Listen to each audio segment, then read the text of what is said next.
I do think that companies have over pivoted on AI agents handling everything. The supervisors were saving about 11 and a half hours per week per supervisors by using AI for agent coaching. A year later, that number dropped to about 7 hours. Agents kind of said, hey, whoa, wait a minute, you guys over pivoted here. We like AI giving us little coaching sprints, but we still want to talk to our supervisors. The They agents said wanted, they wanted their people.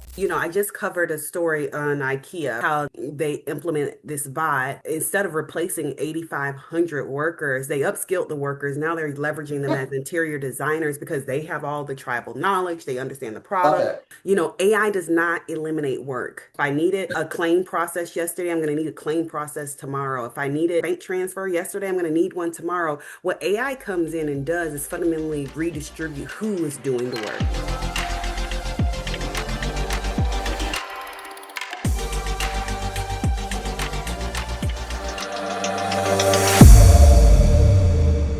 Hey, guys, welcome to another episode of Tipsy Thursdays. I am your show host, Juanita Coley, the CEO and founder of Solid Rock Consulting, and I am super excited to welcome you to another episode. So you guys already know that we are in season 6, and we are talking about the hybrid workforce, AI and humans, and how that is evolving work, the workplace, three themes that has been coming up this entire season.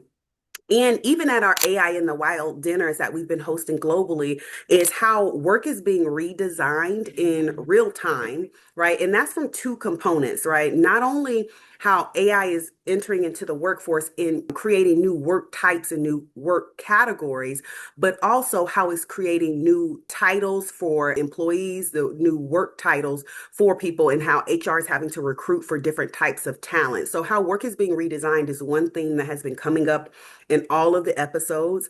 And then we've been talking about the capacity illusion. Now, I'm hoping y'all help this catch on, but the capacity illusion looks at how AI is reducing interactions, but not reducing headcount at the same rate. And so many times this is what we call the capacity illusion.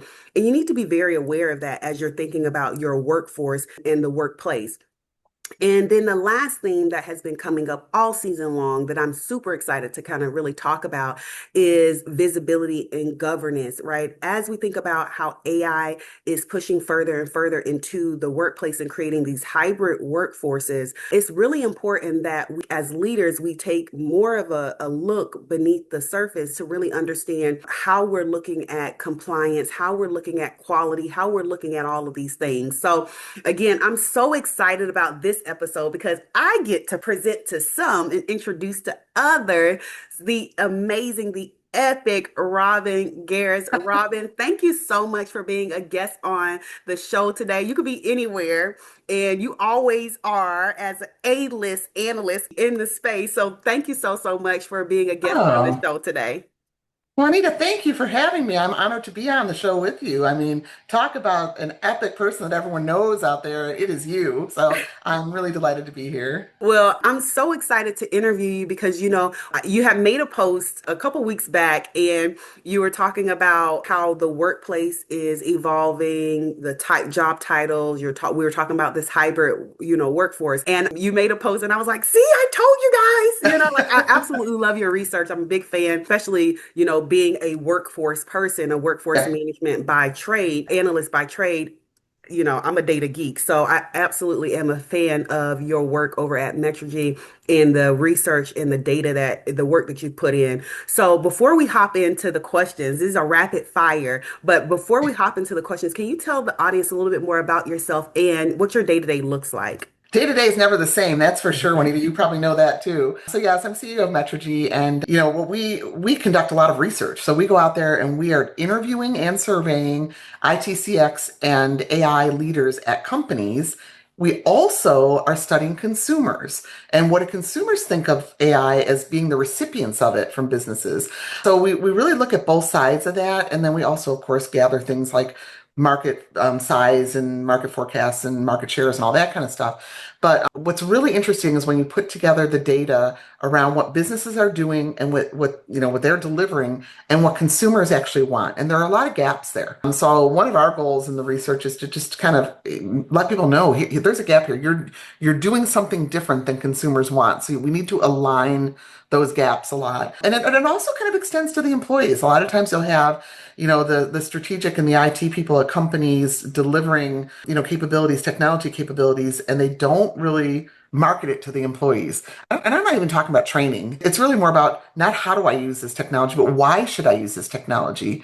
And if you don't let your employees know why they should use it, they're not going to embrace it. There's just no way. 1000%. Well, But okay, yeah, all oh, right. you asked me about day to day. Day to day Yeah. is, all sorts of things. It's running the company, it's conducting and analyzing research. I know that this is something everyone says, oh, when you're running a company, you got to let go of something. This is something I can't let go of. I love doing research. I love looking at the data and watching that puzzle unfold, or come together, I should say. So doing the research, going out to client sites, presenting at conferences, writing reports, just really trying to get information out there. I love being able to take data and take information, make a story out of it basically so that people understand what's really happening and that it's backed by data. So it's not just my opinion or my recommendation. In fact, there are times when my opinion is flat out wrong by the data and I've got to do some rethinking, like, okay, Robin, you're wrong. The data tells you something different. I really do live by the data and, try and really help people to make the right decisions based on that data. I absolutely love that. And I think that's why I think this episode is so important, right? Is because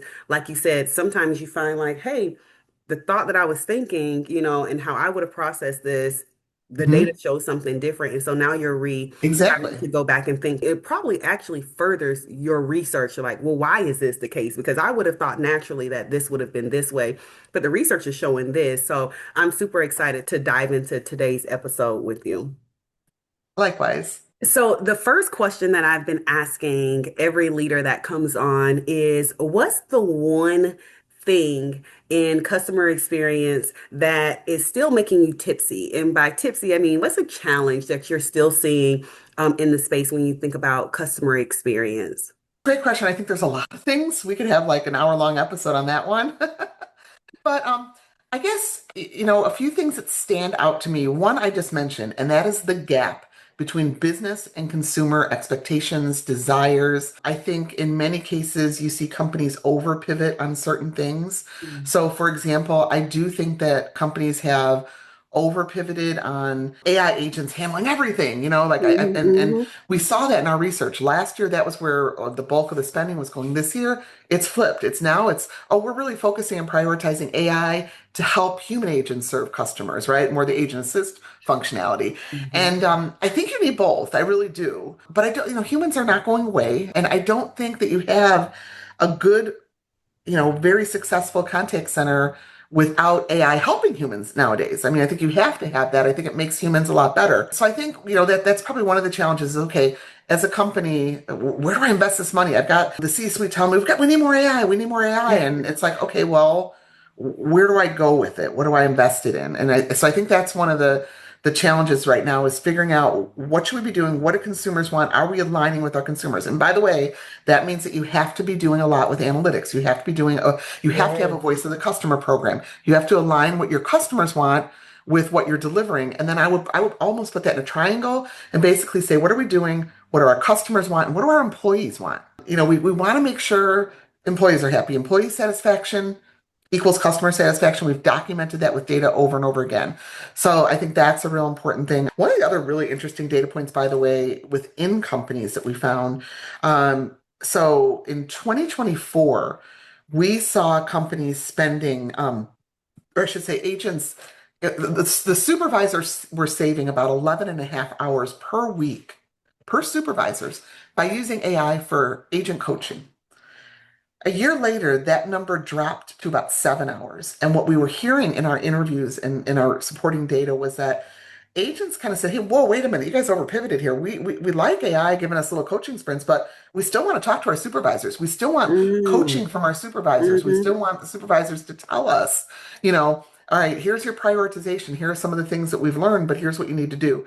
And so we did see, supervisors actually listening to that and kind of pulling back a little bit on the AI coaching because they wanted the They agents said wanted. they wanted their people. Yeah. Yeah.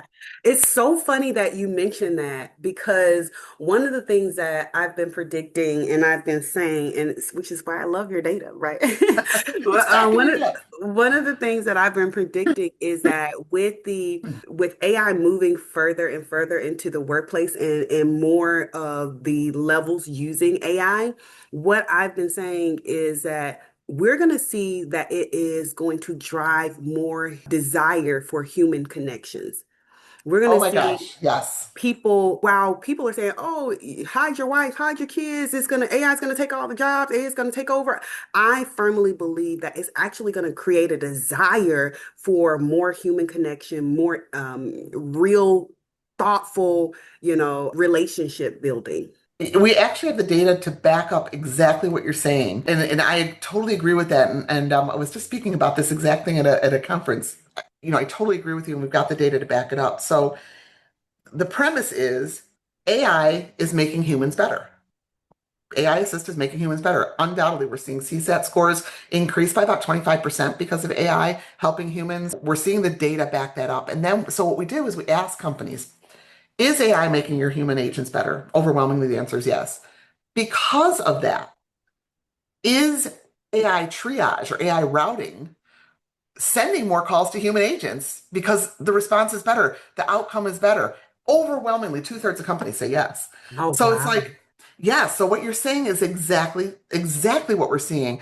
And so that's why I feel like, trying to get this balance really requires analytics. Like what use cases are really good for AI agents and what use cases are good for human agents. Interestingly, we ask companies that. When you ask the business leaders that, most of the use cases, they say AI agents will be better to handle that than human agents. When you ask the consumers that, it's completely flipped. They are Mm. saying most of the use cases are better for humans. So there still is that disconnect. But I do think you're absolutely right. We can't just look at, okay, great. AI is making self-service a lot easier. AI agents are handling all these, problems and concerns and issues for customers. When in fact, what you see is that, well, yeah, AI is also making the humans better. So when I talk to a human, I don't get put on hold anymore. I don't have a 20-minute call on something that could be handled in 4 minutes. Everything's better. And when you ask consumers about customer experience, they're saying, yeah, it's getting better and better. The reason for that, I believe, I mean, you can't ask consumers this because they don't know what's happening behind the scenes, but Right. it's because of AI behind the Yeah. scenes. Like, why Yeah. is your experience with an agent getting better? Because AI is helping that agent be better. Right. So you're absolutely right on that. Your premise is right, and I can send you the data on it, but we definitely see that. I love that. Are you constantly missing service level and you don't know why? Or maybe you're overstaffed and you're bleeding budget and you're not even sure what the right staffing model even is for your organization. Here's what I see constantly. CX leaders with no WFM leader, or maybe they have one person trying to cover the whole function that's maybe on the operations team, or maybe your WFM team actually sits inside of your BPO. Listen, that's not your fault. That's a structural gap. But what it means is that you're making strategic plays without anyone reading your data and turning it into insights that aligns with your CX strategy. We're doing something about it. 100 free data analysis and strategic workforce assessments where we will look at your phone data, your forecast, your schedules, and your intraday performance. And in 72 hours, we hand you back real answers, not a sales pitch deck, but real answers. I did this for a client named Sabina. She had 3 contact centers that were operating at a 59% service level. And within 60 days later, 60 days, because of the insights she was able to turn into a strategy, she moved to an 82% service level without making any hires.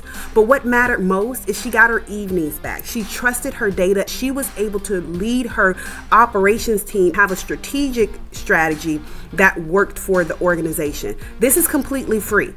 So if you are a CX leader and you don't have a WFM team, you have your phone data, and you don't have a WFM support, like I said earlier, we have 100 free slots there, first come, first serve through September 15. You already have the answers in your data. Let us turn it into insights. Apply below and let us help you. See you soon. Bye. What's one transformation based on your data that you're seeing organizations are kind of pivoting on or leaning into right now? Is there one that's kind of bubbling up to the top based on your research? There's probably two. I know you asked me for one. One is context. So the whole Mm, idea of making sure you have context built into everything you're doing in AI and CX. So what do I mean by that? Well, if you don't have context, if the way you've positioned AI, it can't access all of your data stores, it can't access all the different applications and platforms you're using. The answers that you're going to get from AI, the recommendations you're going to get from AI are going to be very basic, almost like very programmatic, almost like yeah, rules-based automation, right? very And they're surface. definitely not going to be personalized, and they're not going to be continuously improving. This is where I really think like interaction analytics comes in very, very well, but also your architecture and your design about getting context into everything we're doing real time and historically with AI. So I think that's something that I see bubbling up. It's a lot harder than it sounds. It's a lot harder to make sure that AI is very rapidly accessing CRM and trouble tickets and all these different applications you might be using and getting that data out and getting a recommendation out, not only the data in near real time, and then also looking at massive amounts of data historically and telling you what you might be wanting to do different. So I think contextual AI is kind of like the next big thing within AI. Hmm. And then the other thing I would say is it's almost like using AI to sort of develop a universal agent, if you will, and Hmm. change what humans are able to do. So what do I mean by that? If you're going to hire an agent in the contact center, you may not in the future need to worry about their certifications, their education, their skill set, their background. You may only need to be worrying about, do they fit into our corporate culture? Do they have are they really easy to train? Are they smart? More of those core capabilities because AI can kind of do the rest, and that becomes really interesting. And what I've found too is AI is just guiding these agents along. So let's take, for example, average handle time, right? If you inject agent assist into an average handle time metric and you're looking at like for like, you're going to save about 28%. So if a call normally took me 10 minutes, this problem normally took me 10 minutes to solve, now it's taking me maybe 7 minutes to solve. What do I do Hmm. with those extra 3 minutes? I Hmm. think what we're seeing Yeah. companies transform in there is the next 3 minutes, if we're busy right now, you're getting on the next call, the next call, the next call, and we're going to lower our hold times and our, call queues, right? But if you are a little bit slower that day, now AI is going to guide those agents to doing other things. And the first thing I always think of is upsell. It's not. That's number two. Oh, yeah, yeah. Number Oh. one is actually gathering more information about your customer. Mm. So, can we reach out to you proactively? What times of the day? Over what channels? Do you prefer email? Do you prefer SMS? Do you prefer voice? All this stuff. Do you always want to talk to a human, or are there cases where you will talk to an AI agent and get their preferences? Now you can really personalize what you're doing, and that contextual AI kind of fits into that. So, actually, we find that the agents with AI, if you're not doing just like for like, they're spending actually more time. The average handle time is actually going up because they're spending more time with customers. They're solving a problem, they're gathering information, and also many times they're doing an upsell. It's so I try so hard not to interrupt guests, but it'd be so hard for me because y'all just be giving me so many good nuggets.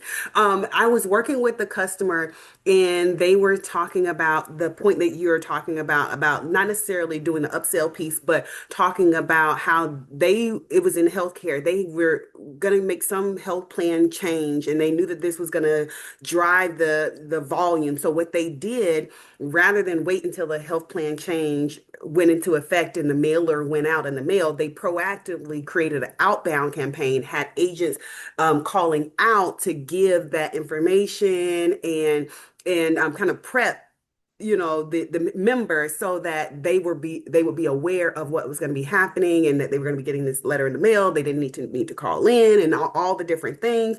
And they were like, it created such a great member and Right. experience, but they had the bandwidth to be able to do this because of how they had been leveraging AI and how they had created all this additional bandwidth, if you Yeah. will, for the agents. So when you shared that about the data, that's the story that popped in my brain about how healthcare Yeah. was going beyond just leveraging the extra time for upsells. Yep. Yeah. Yep. Yeah, I absolutely love that. So this is one of my favorite questions of the season that I cannot wait to get your perspective on. But from your perspective, how is AI redesigning work in the workplace? What are you seeing from your research and customers that you're working with? This is a big one, actually. I'm glad you asked this because honestly, you guys, Winnie and I did not plan this. We asked a question about this in our most recent research. So we wanted to understand how companies were looking at AI. So we asked like two different questions. One was, though both are important, which most maximizes AI's impact in your company? Is it automation of existing workflows or redesigning how work is done? Now, the majority, not a huge majority, 54% said we're automating workflows, right? We also asked them, what do you believe best reflects AI's role in the workplace in general? Is it to support existing work structures or to revise how work is structured? Here, 70% is to support existing work structures. I think they're wrong. Yes, you can get a quick fix on supporting existing work structures for sure, and you will see improvements. We've documented that you'll see improvements, but where companies see even more improvement is if they start redesigning how work is done and they really start looking at what do we need to be doing differently. Bringing it, even if you're just bringing in AI and not even re-examining your work structure, AI in and of itself changes things. So you have to kind of rethink, what's our process look like now? How is that changing? What is the human role here? How is that changing? So I think that is something companies really have to look at. And just to give you one data point on that, when companies, first of all, our most successful companies are redesigning versus just automating existing. When they do that, they are seeing a 26% bigger drop in their future costs. They are seeing a 13% bigger increase in revenue. So it's not, that's not the full increase. Like the full increase is even higher. But the difference, the delta between the two is really big when you start redesigning your workforce. So I think it's just really making sure, like, okay, so what do we need to do? What do we need to look at? What kind of improvements do we look at when we are redesigning work? What do employees think? What do customers think? We have to look at CSAT, we have to look at all sorts of things there.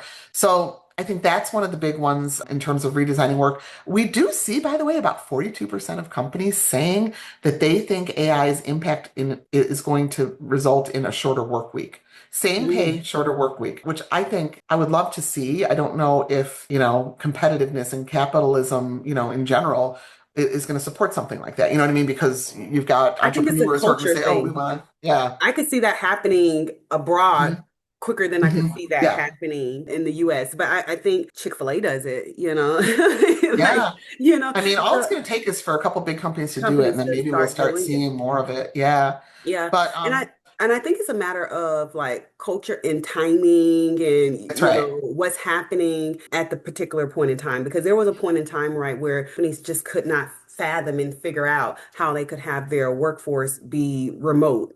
Then COVID happened. Oh, exactly. Right. Exactly. And see how things have changed. And so now it's like, why come into the office? And then you still have a lot of organizations that are like, return to work and that kind of thing. Yeah. But again, it is a thing now. It's not like it's so far-fetched. So I think when we think about like Mhm. shorter work week, right now it's very far-fetched until it's not. And then it'll be Yeah. like, oh, okay, well, is that something that we want to do? We have the option to do it. Yeah, it's kind of like, okay, do we let AI agents handle a certain set of the calls and give our human agents a shorter work week because we're still handling all of our issues and pay them the same and make their life better and reduce our turnover because they're so happy with our loyalty? Or do we, which about 58% of companies are doing this, they're assigning a sales quota to their service agents. So when Mm. I get done answering, or solving a problem, I should say, for my customer, I'm going to get an AI guided upsell pitch. Okay, based on everything Mm. we've curated about this customer, this is something that really might be useful to them. And some of them love it because it's like, oh, I didn't even know you had that product. Yes, I would love it. You're giving me a discount. Wonderful. And then the agents, the human agents, are getting like a bonus or a commission for that. It's giving them a new skill that they're learning, sales, and it's all really AI trained and AI driven. So that's another like part of that universal agent thing. So that's another way it's changing the workforce. I will say from a management perspective, what we're seeing right now is kind of a split between who owns strategy and who owns the technology decision making. Yes. So yeah, we saw a big jump this year in the number of companies who have like AI specific titles running AI strategy. So chief AI officer, AI strategist, director of AI, there's a couple different ones. And I think those titles went up like last year, about 34% of companies had those titles in charge of AI strategy. This year it's 48%, so 34 to 48. So we did see a big shift there, but we still see like the CIO, CTO and their organizations owning the technology decisions. So there's definitely that split that's happening. Yeah, yeah. I think we're going to see more and more of that. I've been talking with customers. Our buyer typically, SRC, is the operations side of the house, so the Yeah. director of Yeah. CX and head of operations, that person. And what we're starting to see is that they don't just own the human side of the workforce anymore. So they're not Yes. just managing like the BPO relationships or their human, like their counterpart is not just HR and Yeah. that side. They are now starting to partner really with IT and starting to pull in AI because they're having to Yeah. coach the AI, right? Because IT typically isn't coaching the AI. It's not providing That's right. they're setting up like the setup and the Yeah. config. But when it comes to, okay, who coaches AI, who monitors AI, that's in operations because they understand what the work is, I right? know, and it So should be there. yeah. Yeah, and in some companies, it is still an AI. And I think, or I'm sorry, it's still an IT, and I think there's a big disconnect then on how Mhm. successful the AI agents can be when IT is running it versus operations. I When agree with you there. operations, Yeah, yeah, yeah. yeah. So I'm starting to see we're even creating, dashboards for our customers where they are previously dashboards when we're thinking about workforce is looking at just, human performance. Oh, this was the Right. calls offered, emails offered, handled, what the interactions that were Yeah. offered, and then the agent performance. Now we're starting to look at, dashboards that are, oh, this is our human offered and interactions that were offered and performance and those type of things in conjunction with, oh, this is what AI was offered and how AI answered Exactly. and handled and what work Hmm. was transferred over to humans and what new work categories. This is another thing that's showing up on our dashboard is what new work categories are being created by AI. In one company that we're working with, we have these dashboards and we're seeing, oh, AI's handle time is actually longer than the handle time of the Really? agent, the human Yes. agent, because the customer is spending more time in the AI ecosystem, and talking longer and interacting longer with the AI. And then also we are seeing that AI is creating a new work category in this organization is tickets that agents are then having to handle that Yeah. they didn't predict beforehand. So now they're having to say, oh, we need to actually create a new title, a new CSR to handle these type of tickets. So, when we think about new Interesting. work and new work titles that are being created by AI, I think this is a phenomenon that I am like just all in and I'm seeing happening in real time. Absolutely. I know I've done some of my own A/B testing like that, just totally anecdotal, but where I have to call in I have to get a problem solved, and all right, I know this is kind of geeky, but I start with an AI agent, and I also do a call and see what gets done faster. And I've done three of them, totally anecdotal, three different big companies, and in all three of them, a human was actually faster than AI, which I was surprised. Yeah. I was surprised. I mean, I will say that in one of the AI text, and this is text agent, not voice agent in all three instances, but in one of the text agent calls, they did have to switch me back. They were switching back and forth to a human. When you got to the human, then there were a lot of delays because obviously that human was probably had 10 text message, 10 text conversations going on. I think that's something people have to watch for. Yeah. Yeah, I think so too. I think so too. Okay, I Yeah. can talk to you forever. My final question, we got to do this again. My final question for you is what's one piece of advice based on what you're seeing and just all of the research that you have and what you're seeing that's working in successful companies, if you had to give a piece of advice to another leader that's thinking about their hybrid workforce, AI and human workforce, what would be that piece of advice that you would give to them right now?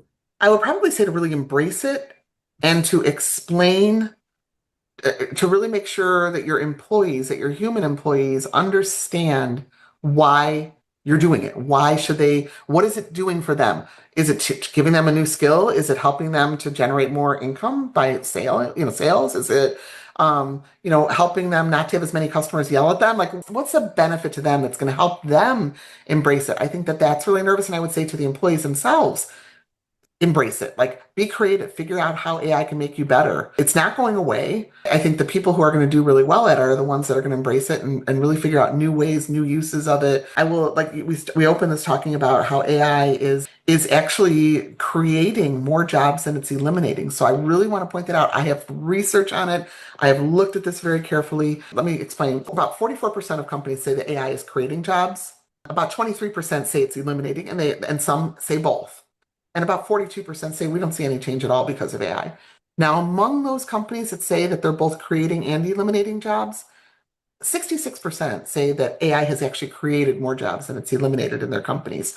So when we look across the board, and I have lists of jobs and what's increasing and what's decreasing, of course it varies company to company. Some are decreasing, some are increasing, but the higher numbers are the increasing, and almost all the way across. So I think in every job, increasing is higher than decreasing, and in most cases, it's also higher than no change. Mm, So I would say, given that backdrop, like when we do our AI consumer research, consumers are very afraid, especially the younger generation. They're very afraid of how AI is going to affect their job and if it's going to take their job. We're just, yes, we see it a little bit, but it's definitely more on the positive. It's creating new jobs. AI ethicists, AI agent UX designers, prompt engineers, data scientists, all sorts of new areas that we're seeing companies leverage AI. So yeah. I say just be creative, figure out how you can use AI to your advantage. And by the way, when we talk to companies about new hires and that, I talked to one company that said, about AI is actually handling almost 90% of all of our Mm. incoming calls. And I said, wow, does that mean you're laying off contact center agents? He said, oh my gosh, no, we're still hiring. He said, we're growing so fast. This is a fast Yeah. growing company. We're growing so fast that if we didn't have these AI agents, I don't know how we would be handling customer service right now. Mm. We still need more humans, even though they're only handling like 11% of our total That is incoming calls. insane. Yeah. Yeah. But we So, saw the same, I just covered a story on IKEA, right? yeah.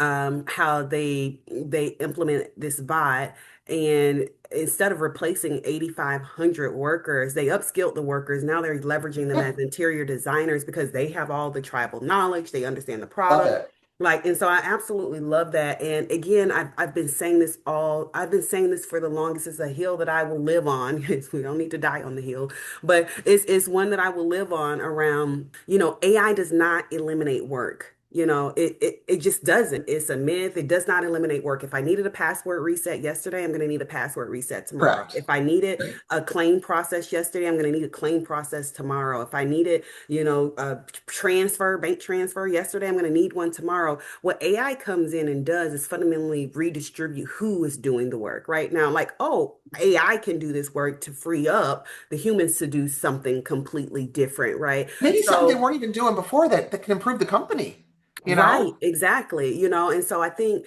when we think about how AI is fundamentally redesigning work and in the workplace, what leaders really need to be really understanding and thinking about is understanding the journey. I say this all the time that every organization, regardless of size, vertical, industry, my organization, your organization, contact center, the government, whomever, right? They have to get customers. They have to serve customers and they have to do so Right. profitably. We have those three things in common. Now, we may care about different things based on our industry and size and vertical where we are in Yeah. growth, but those three things every business on the face of the earth cares about: getting customers, serving the customer, and doing so profitably. And so when we think about where we are in this Mhm. time space of AI, I think that is the great equalizer or accelerator, if you will, for organizations to be able to do that much quicker, get customers, serve those customers, and do so profitably. And the organizations that lean into that, are going to be the organizations that serve us in this next era. And so I'm super excited about what I'm seeing right now. Yeah, and even like, when we look at supervisors, and they are saving time because of AI, things like AQM and, scheduling, things like that. One of the big things that they're using their time for is to help their agents with career paths within the company. So I think that would be another piece of advice. Like, make sure that you're keeping these contact center agents. They know about you, your products, your competitors, your prices, Exactly. what your customers say. You don't want to lose them. So if for whatever reason, you don't need as many of them, or if they're not even interested in staying in that position, find another place in the company and have a good career path for them. And by freeing up the supervisors from listening in on calls and things like that, they can now be better coaches and better managers of their people and make sure that they're reducing that turnover and keeping their agents in the company. I absolutely chef's kiss. Chef's kiss. You just nailed it. Nailed it. I absolutely love it. If people want to find you, if they want some more research of what you're doing over at Metrigy and some of the things, where can they find you? You can just go to our website, www.metrigy.com. There's a lot of information there. You can email me directly, robin.gareiss, or just even actually I have an alias, Robin, Robin, at metrigy.com, or just connect with me on LinkedIn. I post a lot there too. Absolutely. Thank you. Well, thank you. Thank you so much. Robin, I could absolutely talk to you I could talk to forever, you but too forever. thank you so much for being a guest on this week's Tipsy Thursdays. All right. All right, guys. Well, you heard it here first. Oh my gosh. Did I not tell I tell y'all was in for a treat. Robin always come through with the metrics, huh? And the data and the stats, which is what I love so much about the research that she does. And, being a workforce person, I know all the workforce people that are watching right now are like, "Who? Data. I know. Calm down. Y'all calm down. Make sure you click the link and follow Robin. We will post it here and stay tuned for the next time that we have her back. Yes, I've already volunteered her to come back to the show. Right.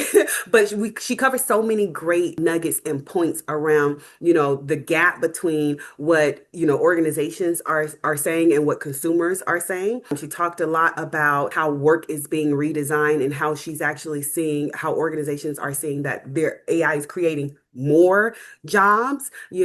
Also the other thing that she talked about that I absolutely loved was around how organizations are leveraging AI. Are they leveraging AI from just a purely automation perspective, or are they leveraging AI from a looking at how work needs to be redesigned perspective? And the ones that are most successful are looking at how work is being redesigned, which again, you guys already know how I feel about that. Well, I hope that this episode was helpful, insightful, and that you got something from it that you can take on your journey as you're looking at how AI is pushing into your workforce and how you are adding value to not only your customer, but your employees and making impact to the greater good. Thank you so much for tuning in to today's episode. Until next time, you already know what to do. Go be great and let's make impact. See you guys soon. Bye.